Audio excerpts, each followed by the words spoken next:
Do you want your wig to look so natural that people will argue with you about whether or not this hair is growing out of your head? In this video, I'm going to be showing you how I install my wigs on a daily basis for a totally natural look every day.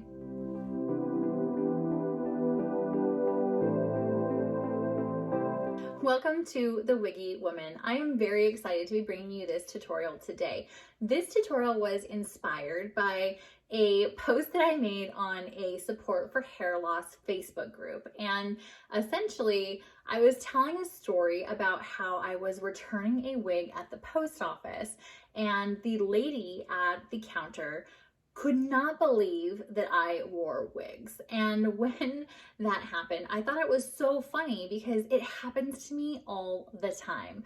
Many times I have, as I'm explaining that I have a YouTube channel about wigs and wig reviews, people are shocked that the hair that I'm wearing is not growing out of my head.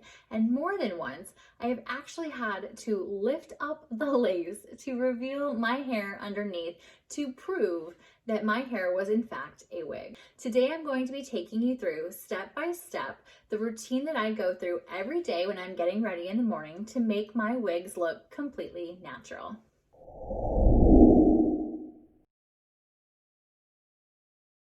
So if you want your wig to look as natural as possible, it's really important to think about that when you're going into your wig purchase.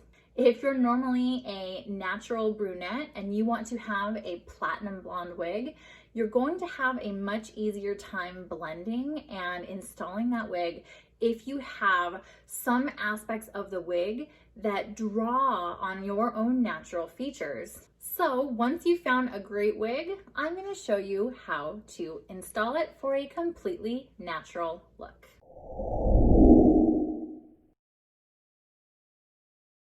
Before we get too far into it, please don't forget to subscribe to my channel and click the bell so that you never miss a wig review or tutorial like this one that's posted weekly. And of course, please drop me a line down below to say hi and to let me know if you're someone who is already a fan of human hair wigs or if this is something that you're looking into for the future.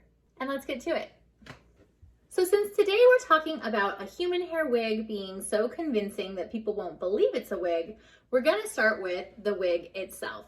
So this is Sienna by Jon Renau in color 12FS8, and this is my daily wear wig. This is the wig that I put on pretty much every day. I have other videos about how I style Sienna, but in this video, I'm going to be using a wig that hasn't been styled in about a week. So she's been put through her paces, but you know, every day I don't style my human hair wigs. I actually feel that the flyaways and some of the style being not so perfect adds to the realism. So that's why we're starting with this wig today.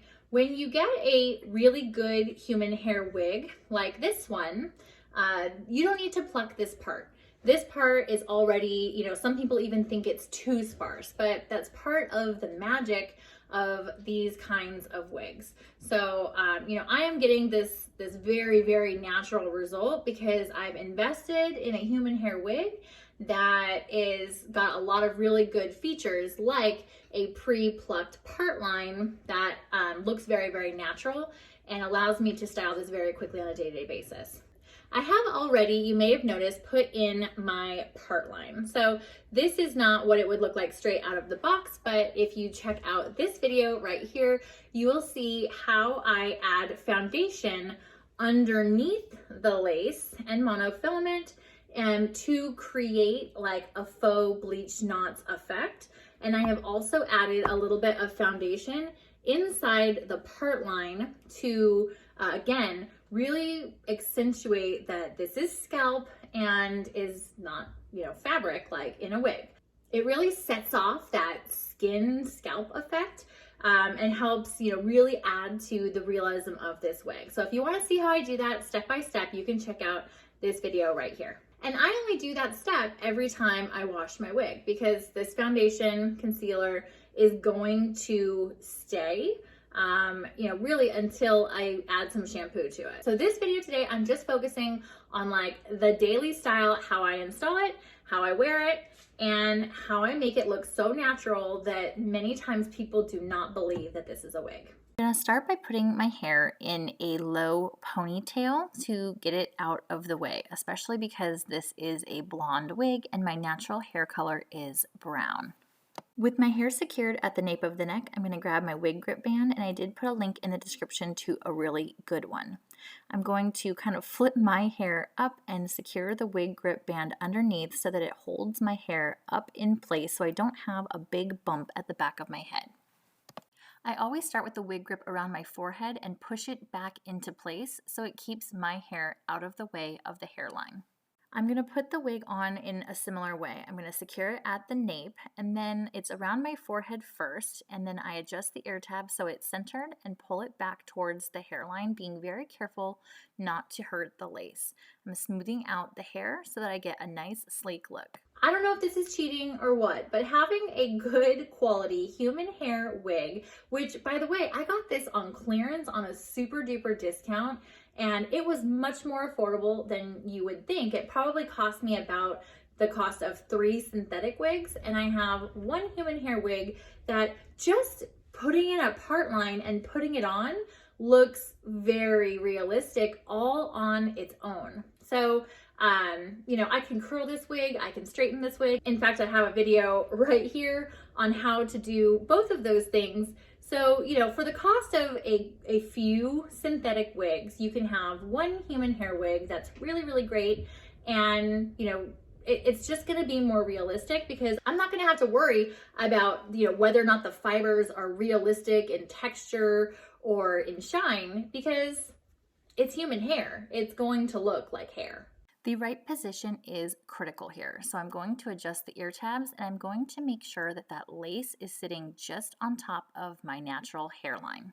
Once I'm totally confident that I have it in the right spot, I'm going to lock it down. I'm going to be using Got to Be Glued hairspray, which is a very strong bond hairspray and is going to keep that lace totally flat and in the spot that I have picked. I'm going to spray a small amount along the hairline, and I'm going to use the ear tabs to really smush the wig down into that Got to Be Glued, being very careful not to get any fibers in that spray.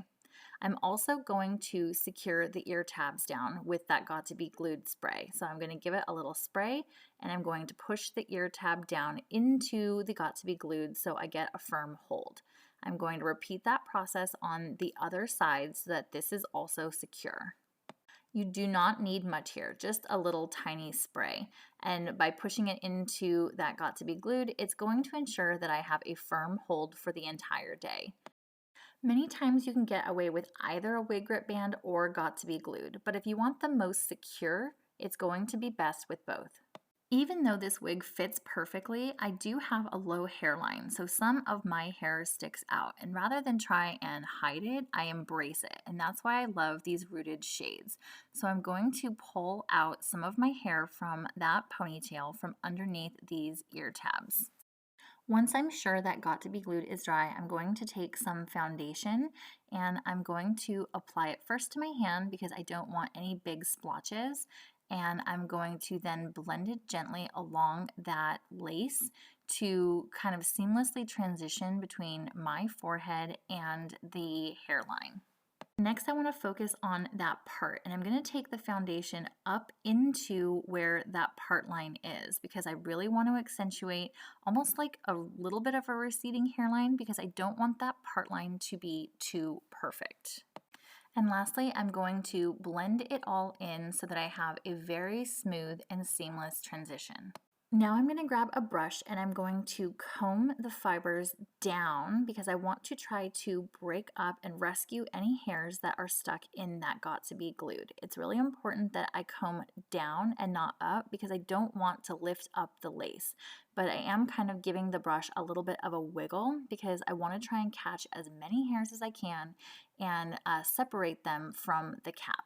Next, I'm going to pull those hairs that are showing underneath the ear tabs, and I'm going to tuck those back so that I get a little bit more of a realistic hairline down below where the wig ends, and I'm going to smooth everything out to cover. And here is the final result. You want to wear your wig like you would wear your hair, and hair accessories are a great way to do that. People usually assume that you can't wear hair accessories with a wig or that you wouldn't. So when they see hair accessories, it just sort of brings their mind back to this must be your own natural hair. Especially if you're wearing your look with confidence, people are going to buy into that confidence and they're going to believe that this is your hair, even if you bought it. I hope you enjoyed this video today, and if so, please give it a thumbs up. And don't forget to subscribe to my channel and click the bell so that you never miss a wig review or tutorial like this one that's posted weekly. Thanks for watching, and I will see you next week.